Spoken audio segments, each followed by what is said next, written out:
ये जाने कहां से ये विचारधारा आई कि स्मॉल मील्स थोड़ा थोड़ा बार बार खाना चाहिए, ऐसा कहते हैं ना, थोड़ा थोड़ा खाइए, बार बार खाइए, थोड़ा थोड़ा करके खाइए। अरे ये तो उसके लिए होता है जिसकी जठराग्नि मंद पड़ी हो, जो भीतर से अस्वस्थ हो, सबके लिए ये बात ठीक थोड़ी है। क्योंकि जैसे ही आप चबाना शुरू करते हैं ना कुछ भी, शरीर इतना बुद्धिमान है, इतना इंटेलिजेंट है ये सारा सिस्टम, जैसे ही आप चबाना शुरू करते हैं वैसे ही भीतर आपकी पाचन की प्रक्रिया आरंभ हो जाती है। अब वो जो जीवनी शक्ति है वो पचाने में लग जाती है। अब दिन में अगर कोई आदमी, डॉक्टर कहते हैं 5 मील्स अ डे, अब दिन में आदमी कोई 5 बार अगर खा रहा है, 5 बार अगर खा रहा है, तो दिन भर जो उसकी जीवनी शक्ति है वो तो केवल भोजन ही पचाने में लगी रहेगी और कोई कार्य उसके द्वारा होगा ही नहीं। वस्तुतः ये सारी विचारधाराएं कहां से आई? जहां पर शरीर से आगे की कोई बात है ही नहीं, जहां शरीर का सुख ही सब कुछ है, जहां शरीर ही अंतिम उपलब्धि है, शरीर का सुख ही सब कुछ है, शरीर का सुख भोग साधन यही जीवन का अंतिम उद्देश्य है, वहां से ये सब विचारधाराएं आई। हमारे यहाँ तो बड़े लोग पुराने समय से कहते थे, अरे 2 वक्त का भोजन, 2 समय का भोजन, 2 ही समय भोजन किया जाता था। कभी कभी सोचता हूं कि तो पशुओं से भी गया बीता मनुष्य हो गया। पशु भी दिन भर नहीं चरता है, खाता है। पशु का भी अगर पेट भरा हो ना, उसके सामने आप कुछ भी रख दो, उस ओर देखेगा भी नहीं।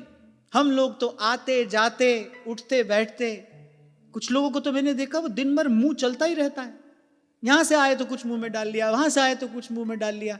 एक तो ये कितनी भारी असुचिता है। भजन साधन करने वाला तो ऐसा बिल्कुल भी नहीं होना चाहिए। जिसको भजन करना है उसको तो ऐसा बिल्कुल भी नहीं होना चाहिए। कहीं से भी आए मुख में डाला, कहीं से भी आए वो मुख में डाला। फिर हमारे यहां तो भाई प्रसाद है, जो भी कहो प्रसाद है, प्रसाद है। हमने पूज्य पंडित जी के जीवन चरित्र में ये बात पढ़ी, मर्मस्पर्शी बात। कहीं से भी प्रसाद आता था। अब सब लोग जानते थे भाई कि वो और कुछ तो स्वीकार करते नहीं, तो प्रसाद ही लेकर लोग जाते थे। श्री बिहारी जी का प्रसाद, श्री जी का प्रसाद, श्री राधा रमन लाल का प्रसाद, जहां से कोई आता था प्रसाद ही लेकर आता था। ऊंचे आसन पर प्रसाद को विराजमान करते थे, प्रसाद की डलिया को दंडवत प्रणाम करते थे, प्रसाद का वंदन करते थे। एक अल्प सी मात्रा में प्रसाद लेकर उसको अपने अनुगतों को बांटते थे थोड़ा थोड़ा, और उंगली से जितना लगा रह जाता है स्वयं उतना ग्रहण करते थे, और उसके बाद जो प्रसाद ब्रजवासियों में वितरित करवा दिया करते। इस प्रकार से प्रसाद ग्रहण करते थे। और प्रसाद में ऐसी ही बुद्धि होनी चाहिए, तभी वो प्रसाद है, तभी वो भीतर जाकर जो अपना कार्य है वो करेगा। हम तो चुन चुन कर, सामने डलिया आती है ना, हम चुन लेते भाई, इसको रख लो, इसको रख लो, इसको अब पालेंगे, इसको बाद में पालेंगे। सही तो करते हैं। इसलिए बिल्कुल पड़े हैं, यही धाम में पड़े हैं, दिन रात प्रसाद मिल रहा है, लेकिन हमारे भीतर का विषाद कहीं नहीं जा रहा है। वो तो ज्यों का त्यों है।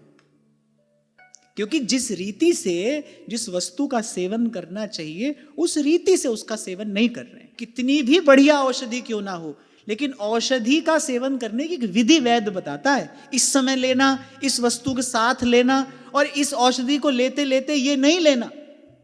आयुर्वेदिक तो जितनी भी औषधियां हैं, जितने भी श्रेष्ठ रसायन हैं, आप देखो उसके साथ पथ्य कुपथ्य लिखा होता है, इसके साथ ये खाना और ये नहीं खाना, इस समय इस औषधि को ग्रहण करना, तभी वो औषधि अपना कार्य करती है।